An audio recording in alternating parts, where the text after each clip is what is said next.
Hay una frase de la Biblia que, la verdad, es muy probable que la hayamos escuchado todos, ¿no? Incluso Mm. si uno no es muy religioso. Sí, seguro. La de Daniel 12:4. Muchos correrán de aquí para allá y la ciencia se aumentará. Se usa para todo.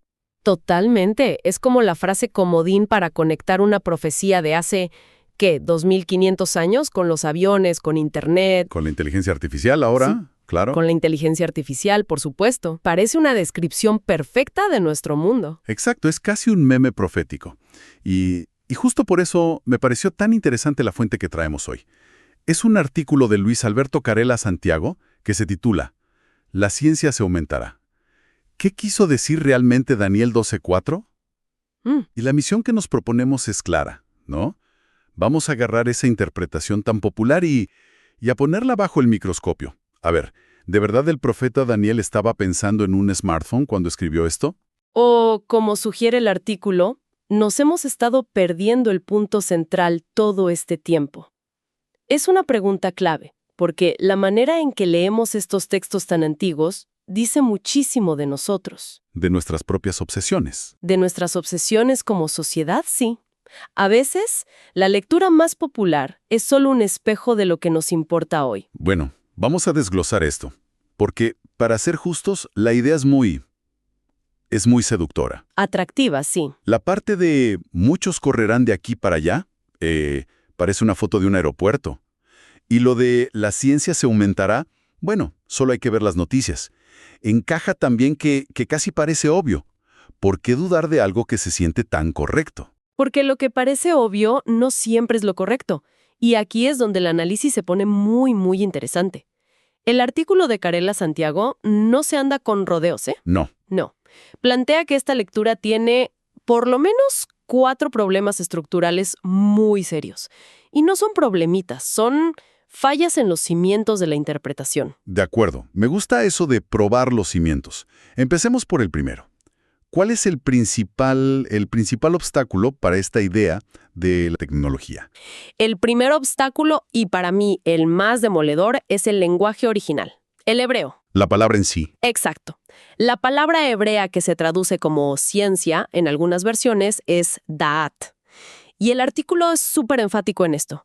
En todo el libro de Daniel y en su contexto, da'at no tiene nada que ver con ciencia empírica, con física, con ingeniería. A ver, déjame ver si te sigo. ¿Me estás diciendo que la palabra clave de toda esta profecía no significa lo que creemos que significa? Exactamente eso.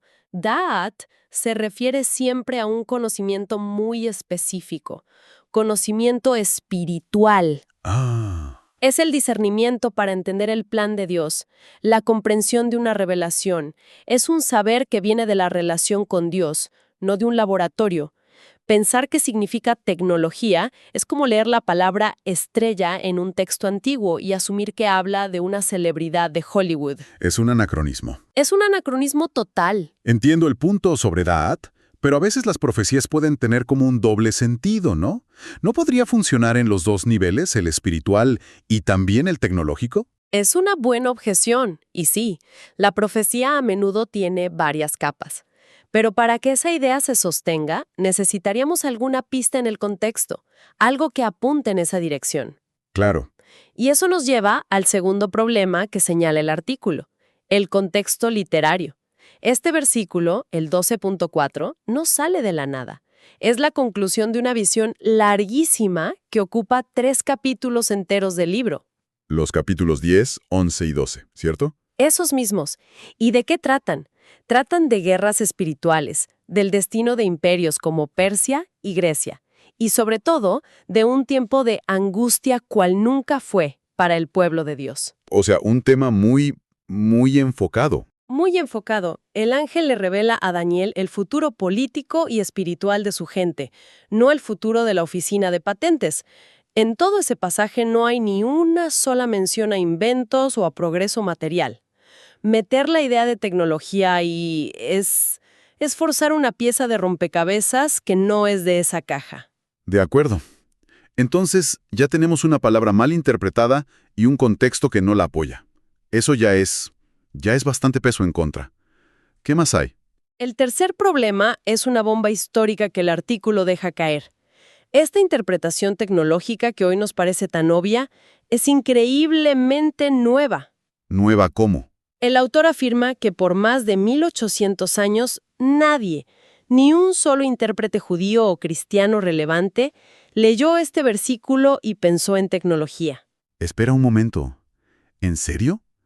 ¿Me estás diciendo que por casi 2 milenios, generaciones de eruditos leyeron este texto y a ninguno se le ocurrió que podían ser inventos o viajes? Eso es Es asombroso asombroso. y muy revelador. La lectura tecnológica solo aparece de forma masiva en el siglo XIX. ¿Y qué pasaba en el siglo XIX? La revolución industrial. Claro, los trenes, el telégrafo. Exacto. De repente, el mundo se llenó de máquinas, de fábricas. La tecnología se volvió la fuerza más visible de la sociedad. Y fue entonces, y solo entonces, que la gente empezó a ver esa nueva realidad en la antigua profecía.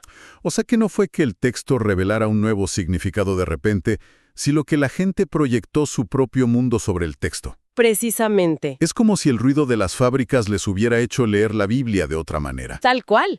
El artículo sugiere que es un caso clásico de MTI, de meter nuestras ideas en el texto en lugar de sacar el significado del texto. Y esto nos lleva al cuarto y último problema que menciona, A ver, que esta interpretación moderna desvía por completo el propósito del pasaje.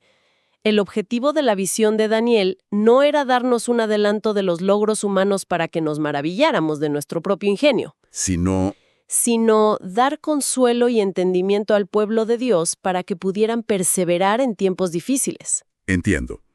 Entonces, la lectura tecnológica no solo es incorrecta en el lenguaje y en el contexto, sino que también como que trivializa el mensaje. Sí, lo vacía de su sentido original. Cambia un mensaje de consuelo espiritual por una especie de predicción de feria mundial, digamos. Exacto. Convierte un texto pastoral en una curiosidad futurista. Mueve el foco de la fidelidad de Dios a la brillantez del ser humano. Vale, el caso en contra de la interpretación popular es contundente. Hemos demolido la estatua, por así decirlo. Ahora, la pregunta es, ¿qué construimos en su lugar? Si Daniel 12:4 no habla de aviones e Internet, ¿de qué habla realmente? Aquí es donde el análisis reconstruye el significado original pieza por pieza, güey.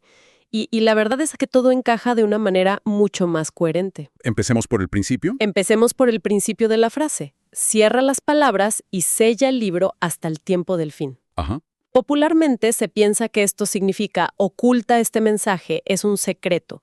Pero en el mundo antiguo, sellar un documento no siempre significaba esconderlo. Ah, ¿no? No, significaba autenticarlo, protegerlo, preservarlo de la corrupción para que cuando llegara el momento de leerlo, fuera el texto original. Es más como guardar un testamento en una caja fuerte que como enterrar un tesoro sin mapa. Entendido. No es ocultar, es preservar. Es un acto de cuidado. Exacto, no de secretismo. ¿Y qué pasa con la frase estrella? Muchos correrán de aquí para allá, si no son turistas ni viajeros de negocios. Esta es la clave de todo.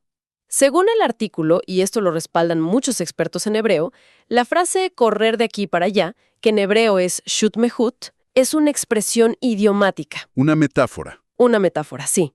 No describe un movimiento físico, sino un movimiento intelectual a través de un texto. Significa investigar con diligencia, escudriñar, examinar un escrito a fondo. ¿Cómo? Imagínate a un erudito desenrollando un pergamino y recorriéndolo con la vista una y otra vez, buscando conexiones, buscando el significado. Ese correr de aquí para allá es esa búsqueda intensa. Ah, eso lo cambia todo. No es un movimiento de cuerpos, es un movimiento de la mente. Es una metáfora de la investigación profunda. Precisamente. Y de hecho, hay ecos de esta idea en otros libros de la Biblia. En el profeta Amós, por ejemplo, se habla de gente que correrá de aquí para allá buscando la palabra del Señor, como una búsqueda espiritual desesperada. Aquí en Daniel, el contexto es más positivo. Es una búsqueda diligente en el libro que ha sido preservado.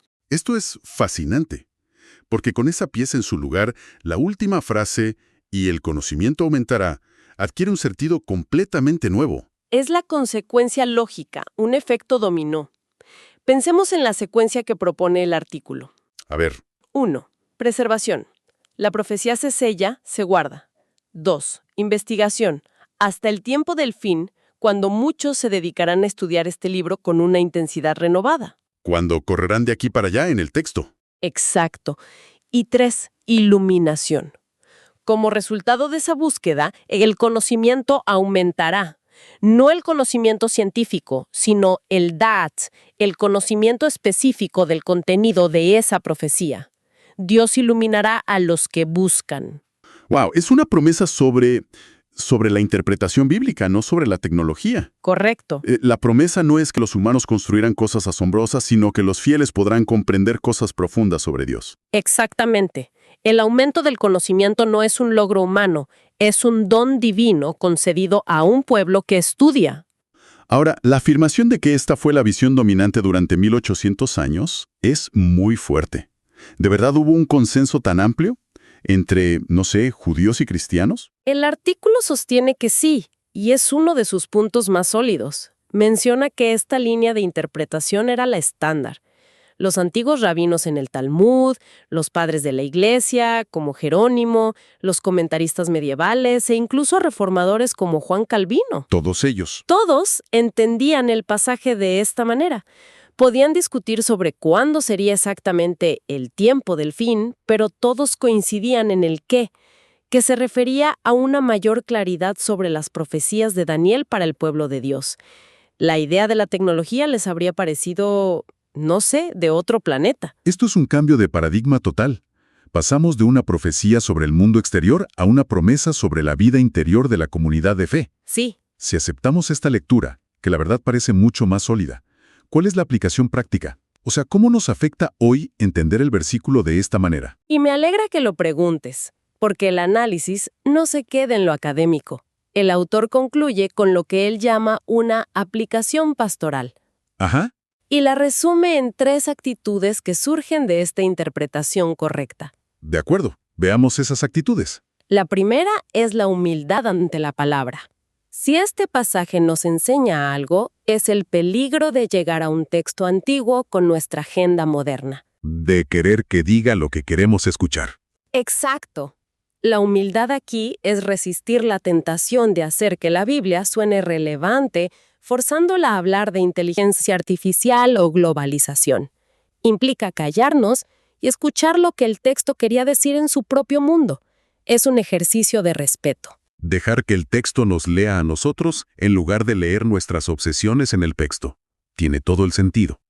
¿Cuál es la segunda? La segunda es un llamado a la diligencia en el estudio. Irónicamente, la frase mal interpretada, correr de aquí para allá, se convierte en el modelo a seguir. Ah, qué buena vuelta. Nos anima a ser estudiantes activos de las Escrituras. El entendimiento profundo no es algo que se recibe pasivamente. Requiere esfuerzo, correr, entre comentarios, comparar traducciones, aprender del contexto. Es una invitación a un compromiso intelectual y espiritual serio. Me gusta eso. Convierte al lector de un espectador pasivo a un participante activo. ¿Y la tercera? La tercera actitud es la confianza en la guía de Dios, y este punto equilibra al anterior. ¿En qué sentido? En que, aunque nuestro estudio diligente es necesario, no es suficiente. El aumento del conocimiento no es, en última instancia, un producto de nuestro coeficiente intelectual. Es un acto de iluminación de Dios. La promesa del texto es que, para los que buscan con humildad y diligencia, Dios no los dejará a oscuras. Podemos estudiar con rigor, pero también orar con dependencia. Esa es la idea. Entonces, si resumo el gran cambio que propone este análisis, es que pasamos de una profecía que podría inflar el orgullo humano, miren la tecnología que creamos, justo como se predijo, a una que fomenta la humildad y la dependencia en Dios. Exacto. El protagonista ya no es el ser humano inventor, sino Dios revelador. Has dado en el clavo. El foco se desplaza radicalmente del ingenio humano a la gracia divina. Y lo que me parece fascinante es cómo una lectura cuidadosa transforma el mensaje. Lo que parecía una predicción fría sobre progreso material se convierte en una promesa cálida y personal de guía divina. De hecho, yo recuerdo la primera vez que estudié esto a fondo. Fue un shock. Crecí escuchando la interpretación de los aviones y el Internet, y darme cuenta de que era una idea tan reciente me hizo cuestionar muchas otras cosas que daba por sentadas. Te cambió la perspectiva. Totalmente. Fue un momento que me enseñó la importancia de correr de aquí para allá en los textos por uno mismo. Es un cambio radical. Pasamos de mirar hacia afuera, a los logros tecnológicos, a mirar hacia adentro, a la relación con un texto sagrado. Y esto, inevitablemente, nos deja con una reflexión final. Ajá. Este análisis nos muestra cómo una idea que parece un pilar, que es súper popular, puede ser en realidad muy reciente y probablemente estar muy lejos del significado original. Y eso me lleva a una pregunta para que nos quedemos pensando. A ver. ¿Qué otras creencias o interpretaciones que hoy damos por sentadas, ya sea en la religión, en la historia o incluso en la ciencia, podrían cambiar drásticamente si las examináramos con la misma diligencia, volviendo a su contexto y a su lenguaje original?